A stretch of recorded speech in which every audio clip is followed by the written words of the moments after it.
Okay, almost finished here. Just a few more slides. Finish up the reproductive system. So this method of contraception is called the combined hormonal control. And these are used to deliver estrogen and progesterone to prevent the pregnancy. And of course, why does this work? Well, if we go back, and I'm going to do this to you since we can, we realize that when progesterone and estrogen levels are high, right, we are basically mimicking the luteal phase in the female, which causes her to have a very rich endometrium, but at the same time blocks the development of more follicles because it keeps these levels low of FSH and LH. And so by inhibiting, right, estrogen, progesterone, inhibiting FSH and LH, right, we are not going to get more follicles developing. So on hormonal birth control pills, females theoretically cannot develop follicles, and therefore they don't ovulate. This thing right here never happens. And then, of course, when they stop taking the pills for about a week, they drop these levels down, and of course, with that, they menstruate. But then they go back up on them immediately, so there's not a gradual increase like there would be naturally. There's a immediate elevation, which again blocks the rise in FSH and LH. Okay, so various methods are used to deliver these hormones, right? Because it's all about comfort and use. There's chemical rings like the Nuva ring, and they have that, or we have that up in the lab. It stays in place. A plastic patch. There are shots, intramuscular injections, and these protect for several months at a time. There's always pills, but regardless, you're basically looking at levels of estrogen and progesterone remaining high and consistently high, which will block or inhibit FSH and LH, and so no follicles develop. Right? The intrauterine device, IUD, is a small object. In the first incarnation, it was always a metal, generally copper, and has to be placed by a clinician in the uterine cavity. It basically has to stay in place because you do not want to lose it when menses occurs, and of course you want to be able to disrupt the uterine environment, the endometrium, so that implantation can occur. Now, the new ones, like the Marina that you have up in lab, this actually also comes coated with hormones to try to block ovulation. So, but IUDs do have drawbacks, as do the other forms of contraception as well.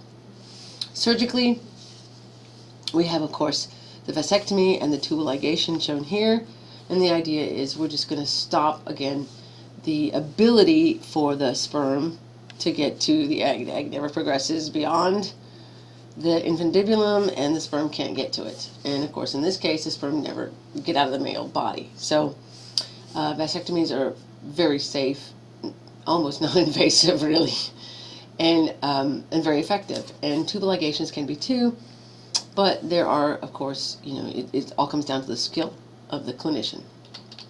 All right, sexually transmitted infections, right?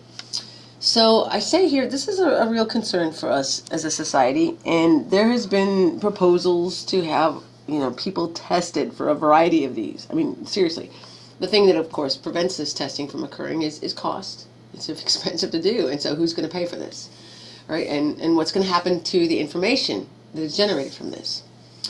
But it is a reality. I mean, we do, sexually transmitted infections are a problem. We have no idea what the actual level is in our society at any given time because they are silent infections.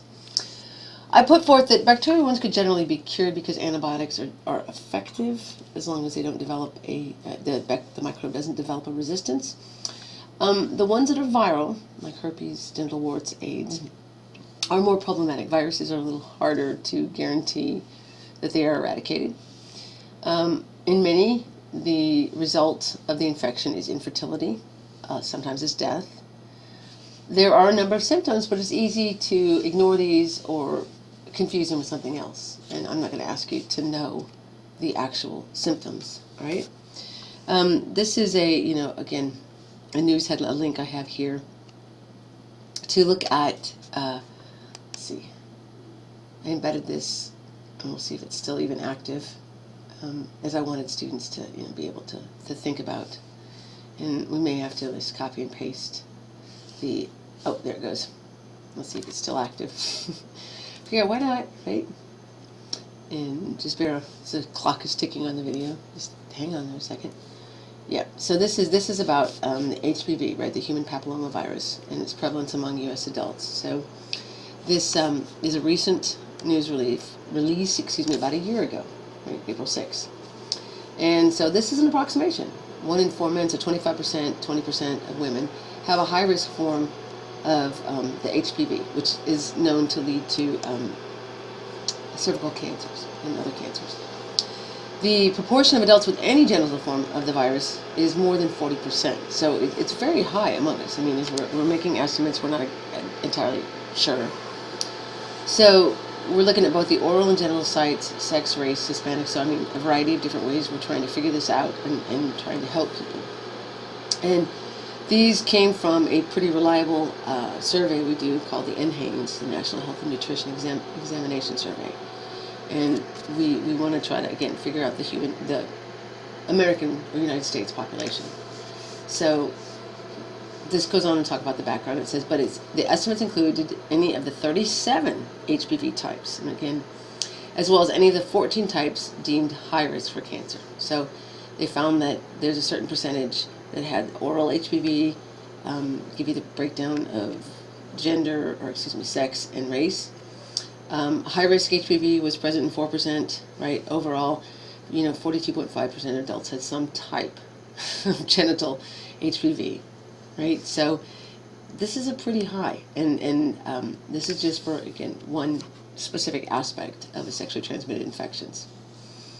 They end this on the positive note that, however, the true prevalence of HPV is probably higher, all right? So this is, and again, it does not include populations that may be considered at higher risk, such as those institutionalized, incarcerated, homeless, etc., that just, again, don't have stable lives.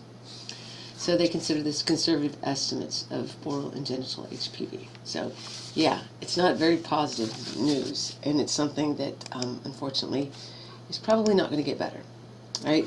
So I generally, again, just like to include this as kind of a public service announcement. I'm not going to generate or write a test question on this, but this is something that we all should be aware of and consider. All right, well, I hope the video helps, and